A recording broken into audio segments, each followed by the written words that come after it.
बाबा जी की प्यारी सात संगत जी, राधा स्वामी जी, हम सभी सत्संग में बार बार यह सुनते हैं कि सिमरन और भजन पर जोर देना चाहिए। हर वाणी, हर सत्संग में हमें यही संदेश मिलता है, लेकिन क्या हमने कभी सोचा है कि इसका रहस्य क्या है?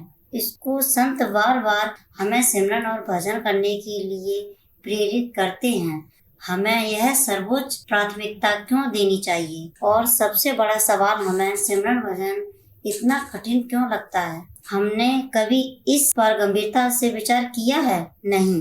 अधिकतर लोगों ने सिर्फ नाम दान लिया है और यह मान लिया कि उनका कार्य पूरा हो गया, लेकिन क्या वास्तव में इतना ही पर्याप्त है? असल में हमें सिमरन से दूर रखने वाली बाधा क्या है? क्यों हमारा मन सिमरन भजन में नहीं लगता? अगर हम कभी बैठते भी हैं तो दुनिया भर की इच्छाओं के साथ बैठते हैं, यह सोचते हुए कि हमारा यह काम हो जाए, वह समस्या हल हो जाए। तो क्या इसका मतलब यह नहीं कि हम स्वार्थी हैं? अगर हम सिमरन भजन सिर्फ अपने स्वार्थ के लिए कर रहे हैं तो इसका मतलब यही हुआ कि हमें अपने सतगुरु से सच्चा प्रेम नहीं है।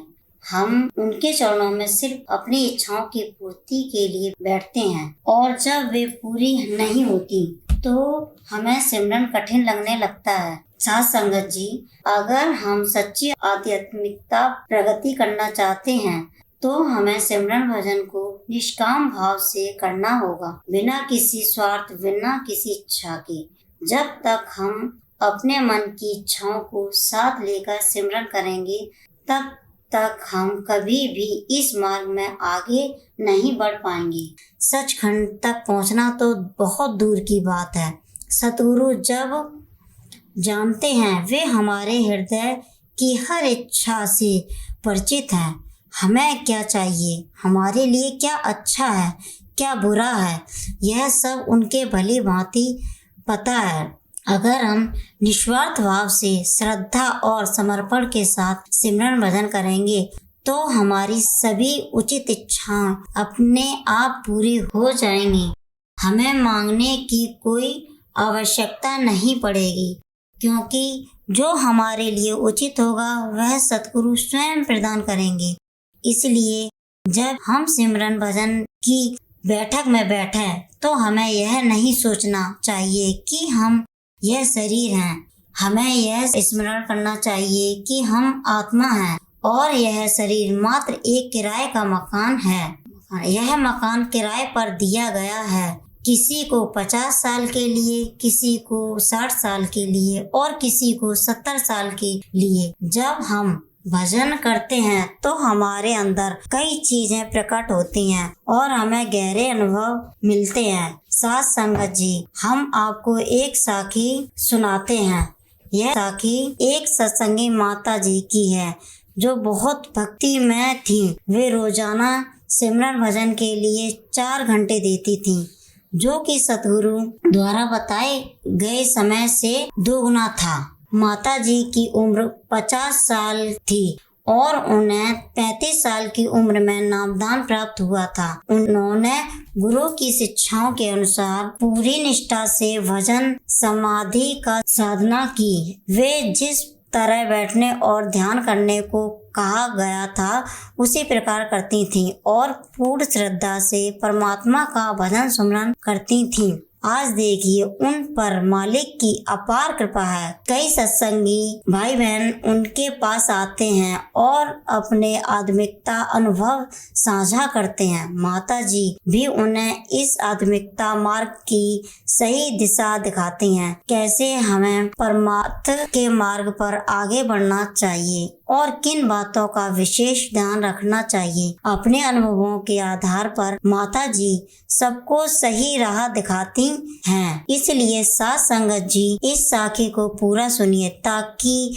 आपको भी समझ आए सिमरन भजन में कितनी अपार शक्ति है। जैसा कि बताया गया, माता जी को 35 साल की उम्र में नामदान प्राप्त हुआ था और उसके बाद उन्होंने अपना रूहानी सफर शुरू कर दिया। वे बिना नागा नियमित रूप से सिमरन भजन में बैठती थी। माताजी ने सभी संगत को समझाया कि अगर हमें इस मार्ग पर चलना है तो पूरी निष्ठा से चलना होगा। नामदान मिलने का अर्थात है कि हमें मालिक की सरल और पूर्ण संत सतगुरु का मार्गदर्शन मिल चुका है, इसलिए हमें उनकी बताई गई बातों पर पूरी तरह चलना चाहिए। जिस मार्ग की उन्होंने सीख दी है हमें उसी पर चलना है, यानी बिना नागा सिमरन भजन करना है। ऐसा कोई भी दिन नहीं होना चाहिए जब हम भजन सिमरन को समय न दें या मालिक की याद हमारे भीतर न आए। दिन नहीं होना चाहिए जब हम भजन सिमरन को समय न दें या मालिक की याद हमारे भीतर न आए। माता जी ने बताया कि हम में से कुछ साधक ऐसे होते हैं जो कभी कभी सिमरन भजन में नागा कर देते हैं, लेकिन ऐसा नहीं होना चाहिए। चाहे कैसी भी परिस्थितियां आ जाएं, हमें अपने भजन सिमरन का समय निश्चित रूप से देना चाहिए। इसे ऐसे समझो जैसे कोई गाड़ी तेजी से अपनी मंजिल की ओर बढ़ रही हो और उसका ड्राइवर यह सोचे कि आज मैं रुक जाता हूँ, कल चलूंगा। अगर वह गाड़ी को बीच में रोक देता है तो जब दोबारा स्टार्ट करेगा उसे उतना ही जोर लगाना पड़ेगा जितना पहले लगाया था, क्योंकि रुकावट के कारण उसे फिर से उसी रफ्तार में आने में ज्यादा समय और मेहनत लगेगी।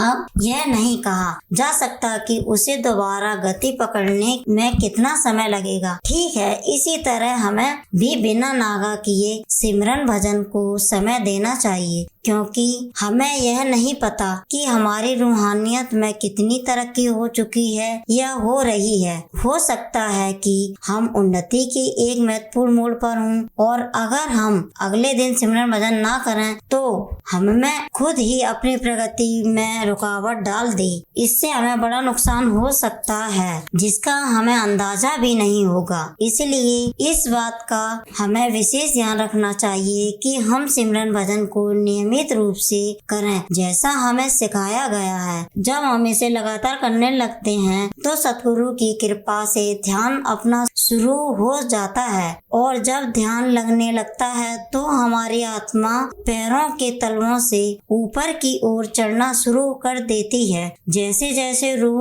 ऊपर उठती है हमें भीतर हल्कापन और शांति का गहरा अनुभव हो जाता है। ऐसा इसलिए होता है क्योंकि हमारा शरीर धीरे धीरे छूटने लगता है और उस समय हमें एक अनोखा आनंद महसूस होता है, जैसे रूह पैरों के तलवों से सिमटकर नाभि तक आती है। तो इसका अगला सफर पूरी तरह सतगुरु की कृपा पर निर्भर होता है, लेकिन शुरू में जब आत्मा पैरों के तलवों से सिमटकर नाभि तक आती है तो इसका अगला सफर पूरी तरह सतगुरु की कृपा पर निर्भर होता है। लेकिन शुरू में जब आत्मा पैरों के तलवों से ऊपर उठने लगती है तो जीव को कठिनाई होती है, क्योंकि इस अनुभव के बारे में हमें कोई जानकारी नहीं होती। परंतु जो पूर्ण संत सतगुरु होते हैं वे इस चढ़ाई में बिल्कुल भी समय नहीं लगाते। वे बहुत तेजी से ऊपर चढ़ते हैं और उतनी ही शीघ्रता से नीचे भी आ जाते हैं, क्योंकि उनका अभ्यास क्षीण होता है। वे इस मृत्युलोक में रहते हुए भी उस परमात्मा से जुड़े होते हैं, मगर हमें वहां तक पहुंचने में समय लगता है क्योंकि हमारा अभ्यास नहीं है। हम इस मार्ग पर नए होते हैं और अभ्यास के बिना आत्मा की चढ़ाई धीमी होती है। जब रूह ऊपर उठती है तो शरीर शून्य होने लगता है। यही संकेत होता है कि सतगुरु की कृपा होने लगी है। जब यह अवस्था आ जाए तो हमें समझ जाना चाहिए कि हम ये सही दिशा में आगे बढ़ रहे हैं। हमें अपनी चेतना को पैरों के तलवों से ऊपर उठाते हुए इन आँखों के पीछे तीसरी दृष्टि केंद्र आज्ञा चक्र तक लेकर जाना होता है। अगर हम सतगुरु की कृपा से इतना सफर तय कर लेते हैं और तीसरी दृष्टि आज्ञा चक्र तक पहुंच जाते हैं तो इसके आगे का मार्ग सतगुरु खुद संभालते हैं। यही वह हिस्सा है जिसे हम अपने प्रयास से मुश्किल से पार कर पाते हैं, लेकिन एक बार जब हम इस स्तर तक पहुंच जाते हैं तो फिर सतगुरु स्वयं हमारी राह दिखाते हैं और हमारी देखभाल करते हैं। यही कारण है कि कहा जाता है, बिन सतगुरु नाम न पाए। रूहानियत का सफर ऐसा है जिसमें सतगुरु का मार्गदर्शन अनिवार्य है। बिना सतगुरु के हम इस सफर को तय नहीं कर सकते, क्योंकि अकेले चलने पर हम भटकने लगते हैं। अक्सर कुछ साधक यह अनुभव करते हैं कि उन्हें रास्ते में कई मुश्किलें आ रही हैं, लेकिन अगर सतगुरु का यह हाथ हमारे सिर पर है तो वे हमें हर कठिनाई से बाहर निकालकर सीधा पारब्रह्म तक ले जाते हैं। अगर हमारा ध्यान भटक जाए तो हम इस मार्ग से भटककर फंस सकते हैं, जैसा कि अक्सर होता भी है। कुछ साधक साधना करते करते सिद्धियों में उलझ जाते हैं। उन्हें कुछ विशेष शक्तियां प्राप्त हो जाती हैं और वे शक्तियां उन्हें अपनी ओर आकर्षित करने लगती हैं। इस मार्ग में बहुत कुछ देखने और अनुभव करने को मिलता है, मगर हम अकेले इस सफर को तय नहीं कर सकते। इसलिए सतगुरु की कृपा का होना अत्यंत आवश्यक है। बिना सतगुरु की कृपा के यह आध्यात्मिकता यात्रा पूरी नहीं हो सकती। सतगुरु का अर्थ केवल एक शरीर व्यक्ति से नहीं है। सतगुरु का असली रूप वह शब्द है, वह नाम है जो हमारे साथ रहता है। यही शब्द परमात्मा और वही हमारी संभाल करता है, क्योंकि इस रूहानी मार्ग पर कैसे चलना है, कहाँ जाना है, यह हमें स्वयं नहीं पता होता है और न ही हम अकेले इस मार्ग पर आगे बढ़ सकते हैं। यह तो परमात्मा की कृपा है कि उन्होंने हमें सतगुरु से मिला दिया। ऐसे सतगुरु जिन्होंने स्वयं यह सफर तय किया है, जो इस मार्ग के पूर्ण जानकार हैं, केवल वही इस यात्रा में हमारी मदद कर सकते हैं और हमें संभाल सकते हैं। उनके बिना हम इस यात्रा को पूरा नहीं कर सकते। जब हमारी आत्मा पैरों के तलवों से ऊपर उठने लगती है तो धीरे धीरे हमारी स्थिति मजबूत होती जाती है और जिस दिन बात बन जाती है उस दिन हमें गहरे आध्यात्मिक अनुभव प्राप्त होते हैं। हर साधक का अनुभव इस मार्ग पर अलग होता है, लेकिन जब एक बार हमारी सूरत चढ़ जाती है और आत्मा तीसरी दृष्टि आज्ञा चक्र तक पहुंच जाती है तो हमारा असली कार्य पूरा हो जाता है। उसी क्षण जन्म मरण का चक्र समाप्त हो जाता है और हम 84 लाख योनियों के इस बंधन से मुक्त हो जाते हैं। यही वह अंतिम मुक्ति है जहां से आत्मा फिर इस संसार में लौटकर नहीं आती। यानी जब मालिक की कृपा हमारे ऊपर पूरी तरह हो जाती है तो हम अपने असली घर निज धाम सचखंड पहुंच जाते हैं, जहां ना कोई दुख होता है और ना कोई परेशानी। इसके बाद भले ही हम इस मृत्यु लोक में रहते हों, फिर भी हम इससे अलग हो जाते हैं, क्योंकि हमारी सूरत आत्मा हमेशा परमात्मा से जुड़ी रहती है। जब यह जुड़ाव स्थायी हो जाता है, हमें सचखंड से आती हुई दिव्य धुन सुनाई देने लगती है। इसके बाद बाहरी दुनिया में क्या हो रहा है इससे हमें कोई फर्क नहीं पड़ता, क्योंकि हमारी आत्मा मालिक के रंग में पूरी तरह रंग चुकी होती है। और जो एक बार मालिक के रंग में रंग जाता है उसे फिर किसी और चीज की जरूरत नहीं पड़ती। उसे इस संसार की असली सच्चाई का ज्ञान हो जाता है और फिर वह इसमें उलझता नहीं। वह जान लेता है कि यह दुनिया एक अस्थायी ईश्वर मात्र है और जो कुछ भी स्थायी और सत्य है वह केवल परमात्मा ही है। बाबा जी की प्यारी साथ संगत जी, राधा स्वामी। अगर आपको हमारी यह साखी पसंद आई हो अगर आपको हमारी यह साखी पसंद आई हो तो इस पे कमेंट में राधा स्वामी जी अवश्य लिखें और ऐसी और साखी सुनने के लिए चैनल को सब्सक्राइब करना ना भूलें। राधा स्वामी जी।